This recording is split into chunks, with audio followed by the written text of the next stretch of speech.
promised the Soviet Union a supply of cheap and renewable energy. Chernobyl was a great triumph in the sector of science.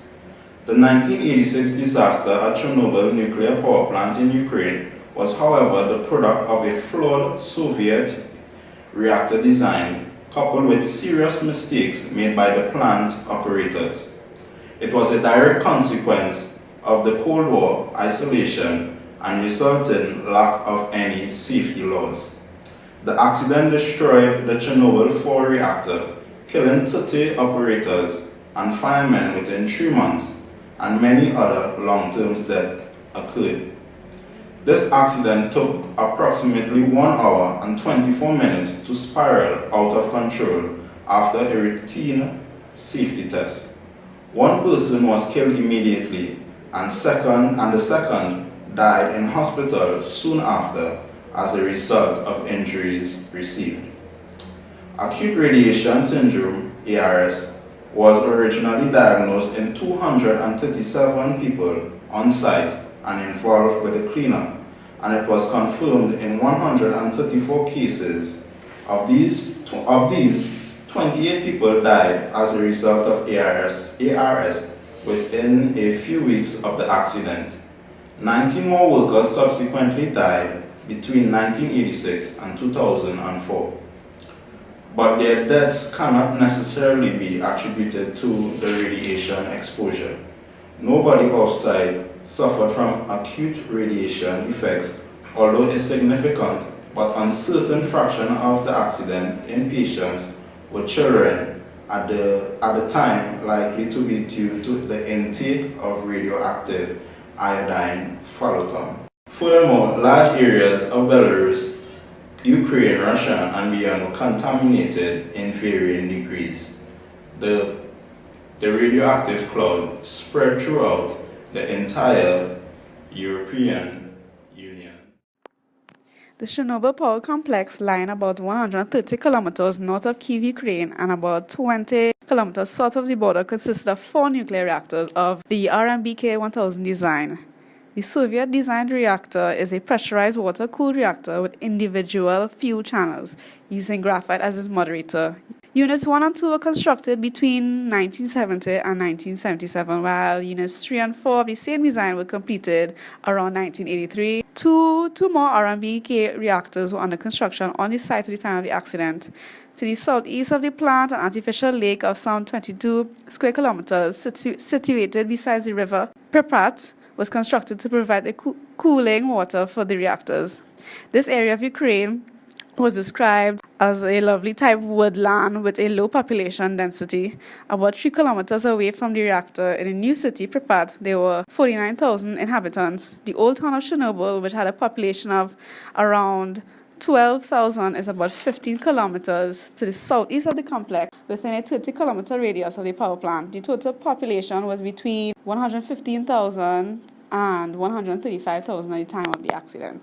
For the internal challenges of the Chernobyl nuclear disaster, a 1991 report by the State Committee on the Supervision of Safety in Industry and Nuclear Power on the root cause of the accident looked past the operator actions. It was stated that while it was true the operators placed the reactor in a dangerously unstable state, it was also evident that in doing so they had not violated any number of vital operating policies or principles, since none had been articulated previously. The operating organization had not been made aware either of the specific vital safety significance of maintaining a minimum operating reactivity margin, or the general reactivity characteristics of the RBMK, which made low power operation extremely hazardous.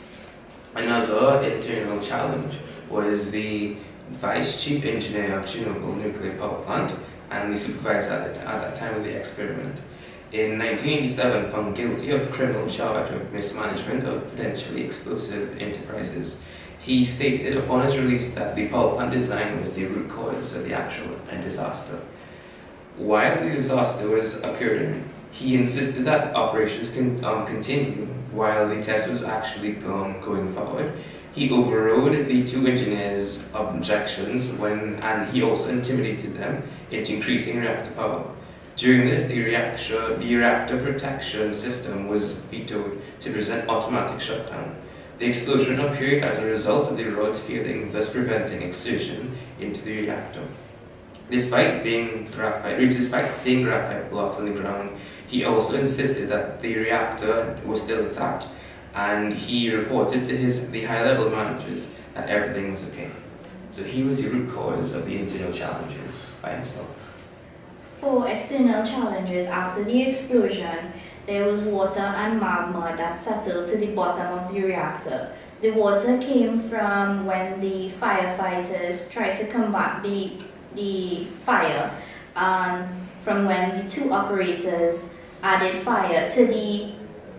water to the turbine to out the fire. And so there was an additional external challenge because water plus magma would have created a second explosion, which could have been potentially bigger than the first explosion. Another external challenge would have been collapse of infrastructure. Due to the heat and high radioactivity, infrastructure was collapsing all around. Thirdly, there was the fear of pollution. Radioactive waves were all around the environment, and this was a very, very big external challenge for the Chernobyl nuclear disaster. Atmosphere and temperature and lack of oxygen was also a very big external challenge. There were a lot of different types of culture displayed by the staff and the workers at the Chernobyl power plant. Firstly, mistrust was one of them because when the operator in the control room realized that the emergency shutdown failed, he tried to have the test aborted, but he was instructed by the senior engineer not to. Secondly, a lack of knowledge was displayed because the senior engineer objected to abort the test. And this caused a great catastrophe to occur because the reactor was becoming more and more unstable. That was due to the pressure increase. Now, the senior engineer could have been more aware of this, he could have been more knowledgeable, and he should have known what the outcome could have been. Thirdly, good ethics was displayed because when the operator realized that he was hearing sounds coming through the building and feeling the shock waves, he went on to inform others that something was happening. So he displayed a good set of ethical values in the workplace. And fourthly, there was no cooperation or teamwork because the senior engineer could have at least listened to the operator and hear what he had to say, because there would have obviously been an obvious reason to abort a test. So he could have been more cooperative towards the situation, and he could have actually listened to him before making his final decision to abort. So lastly, it can clearly be seen that safety wasn't their first priority or even a priority at all because of the way they choose to run the test, willingly knowing that someone was objecting to it because of the malfunction. Based on the outcome of this event, it was evident that good leadership qualities were lacking. The deputy chief engineer, who was in charge of the operators in the control room, displayed some prideful and arrogant qualities. He also lacked humility. He saw himself above the operators and felt that he didn't need to listen to them. He even referred to them as teenagers. Additionally, he came from another power plant, so he had experience. So he was unwilling to take the advice of the operators, as there was nothing that these teenagers could tell him that he didn't already know. His behavior was probably the primary cause of this disaster. The director of the power station, upon hearing the news of the disaster, decided to withhold information about the severity of the situation. He knowingly withheld this information from the authorities because he was supposed to be decorated that year. So he wanted to believe that he could rectify the situation, but he simply made it worse and endangered the lives of many in the process.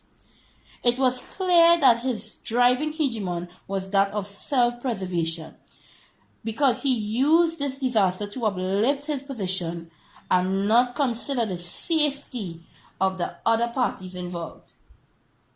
When the Soviet Union was finally aware of the severity of the situation, they responded with secrecy.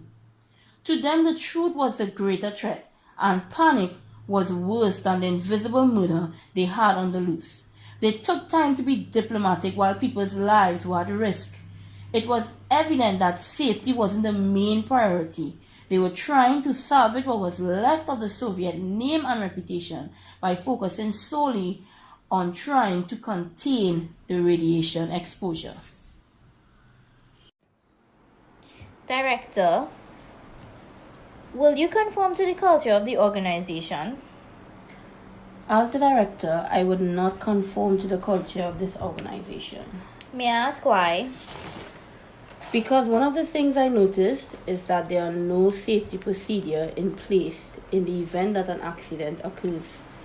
And in keeping with my values and ethics, I believe that there is no compromise with safety, as the lives of people should be the number one priority.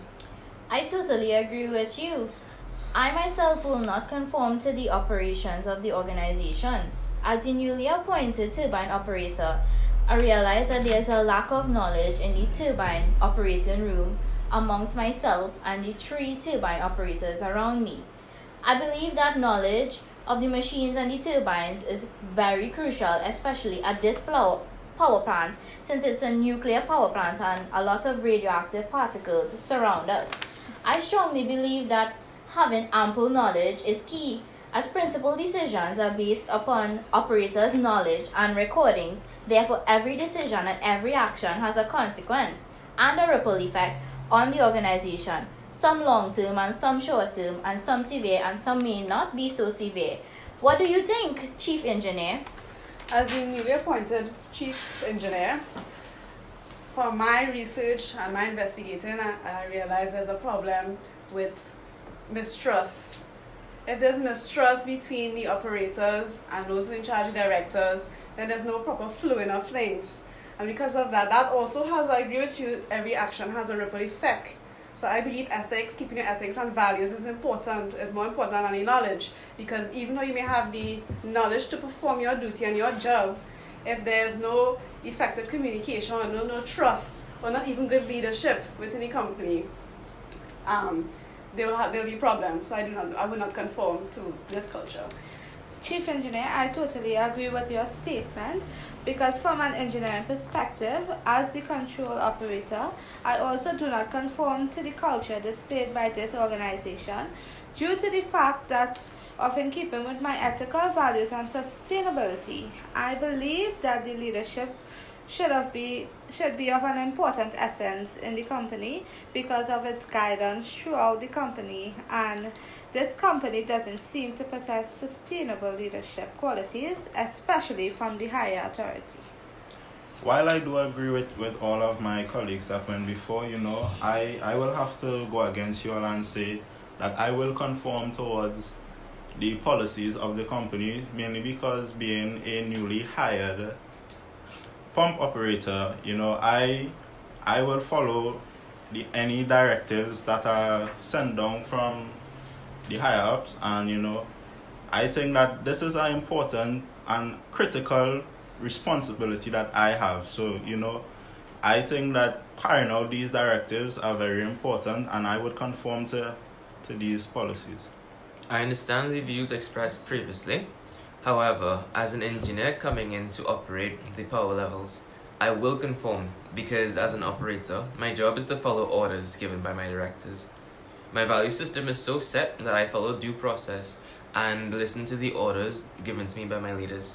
My actions will, yes, have a ripple effect. However, I understand that that there are negative connotations to not following orders given to me by my higher ups, and I have to follow my ethics and my morals and my values, and not question my leaders when they give me proper directives. I believe in this situation, this company's power plant is so important to have cooperation between all levels. So the supervisor, the director, the operators, to ensure safety, because this is a very particular situation and any little thing could cause this disaster. Also, I believe it's important to stand your ground and always remember your core values and ethics to ensure you do what your job is despite what other people might say. Because in retrospect, this situation could have been mitigated or stopped at any point before it actually got to the end point. If we stood our ground, if we stuck true to our value systems and decided, well, yeah, we might lose this job, but we can save the lives of hundreds of thousands from ARS, acute radiation syndrome, or if the chief decided to listen to what we had to say, or if the director called and said there's been an accident, we need an emergency response team now, a lot of things could have happened a lot differently than it actually happened. I totally agree. Essentially, I think, we all should stand our ground, listen to our superiors, should listen to the people on the ground, and the ground people should listen to these superiors while standing their ground. It's important that we do this so we could save lives, because we are all in this industry together. It's also important to be aware of our decisions. The decisions that we make could affect people's lives, as we can see due to the outcome of this disastrous event. Many people's lives can be dependent on one simple mistake. For the director, for instance, the moment that he decided, to not tell the authorities that the severity of the exposure, of the nuclear exposure, there and then he put thousands of lives at risk, because had he admitted to the authorities that, this is the level that we are at, this is the severity of this situation, they would have been able to act it one time instead of prolonging it to 2 days, 3 days, leaving room for numerous of people to get sick and infected and die. So it's important to be mindful of the decisions that we make and the consequences that comes after. So with regards to what you just mentioned, I think it is also very important to not withhold information, because we can all see what occurred, and it is also very unethical. And based on the decisions we made, especially by withholding the severity of what happened, there's a ripple effect to every decision that you make.